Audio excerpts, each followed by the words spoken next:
Hi friends, welcome to our channel. మీరు చూస్తున్నారు మీ Pavani vlogs. ఈరోజు అయితే మా అమ్మ ఒట్టి చేపలు దోసకాయ కూర అయితే వండుతుంది. మీకు లాంగ్ వీడియో చూపిద్దామని చూస్తున్నా. టమాటాలు ఉల్లిగడ్డలలో వేసుకున్నా కూడా ఒట్టి చేపలు బాగుంటాయి. ఇంకా 2 దోసకాయలు ఉన్నాయి కదా, వీటిని వేస్ట్ చేయడం ఎందుకని చెప్పేసి అయితే వీటిల్లో వేస్తుంది. మీకైతే లాంగ్ వీడియో చూపిస్తాను ఫ్రెండ్స్, చూసేయండి మా అమ్మ ఎట్లా వండుతుందో. అల్లం వెల్లిగడ్డ అయితే అప్పటికప్పటికే దంచేస్తుంది, టేస్ట్ బాగుంటుంది అని చెప్పేసి. అందుకే కదమ్మా. ఒట్టి చేపలు అయితే ఏంపి పెట్టింది. వీటికైతే ఇంకా తలలు తీయాలి.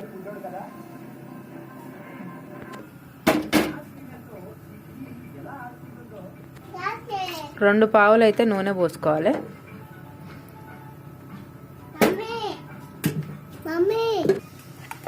జీలకర్ర, ఆవాలు, ఉల్లిగడ్డ, పచ్చిమిరపకాయలు. ఉల్లిగడ్డలు ఎర్రగా కావాలి, పచ్చి ఉండొద్దు.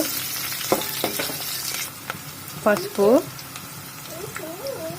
ఇప్పుడే నూరింది కదా అల్లం, అల్లం అయితే వేసుకోవాలి.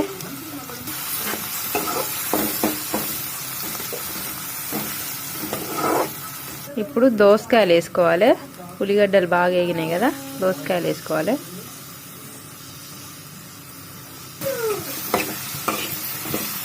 టమాటాలు ఉడికినాక వేస్తావా?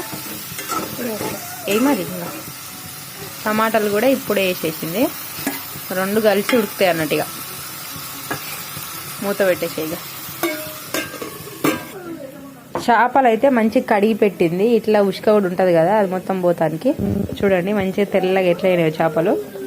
ఈ చేపలు వచ్చేసి మెత్తలే కదమ్మా, మెత్తలు మంచిగా వేగినాయి. ఇప్పుడైతే ఎల్లిపాయ కారం, అది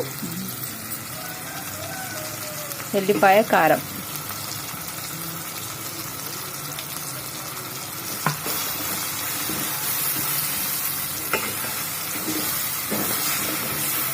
చేపలు ఉడకాలి కాబట్టి ఖచ్చితంగా ఎసరు పోసుకోవాలి. దోసకాయలు కూడా అలానే ఉడుకుతాయి అన్నట్టు. ఇన్ని నీళ్ళు పోసింది అనుకోకరి, అవి మొత్తం ఉడికి ఒక దగ్గరికి అయ్యేలోపు మంచిగా అవుతుంది. మూత పెట్టేసుకో. మసాలా ఇవి కూడా అమ్మే నూరింది. మసాలాలు అన్ని బట్టి అయితే నూరింది. మసాలా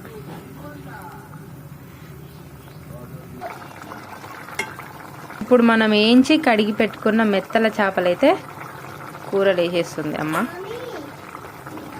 ఇవి ఇప్పుడు మంచిగా కూరలు అయితే ఉడుకుతాయి.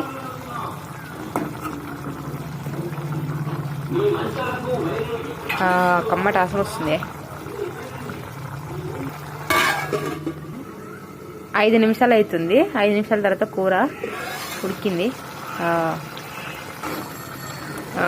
కూర అయితే రెడీ అయిపోయింది. చూడండి, చేపలు దోసకాయ కూర అయితే రెడీ అయిపోయింది. ఈ వీడియో కనుక మీకు నచ్చినట్లయితే లైక్ చేయండి, షేర్ చేయండి, కామెంట్ చేయండి, మన ఛానల్ని సబ్స్క్రైబ్ చేయండి.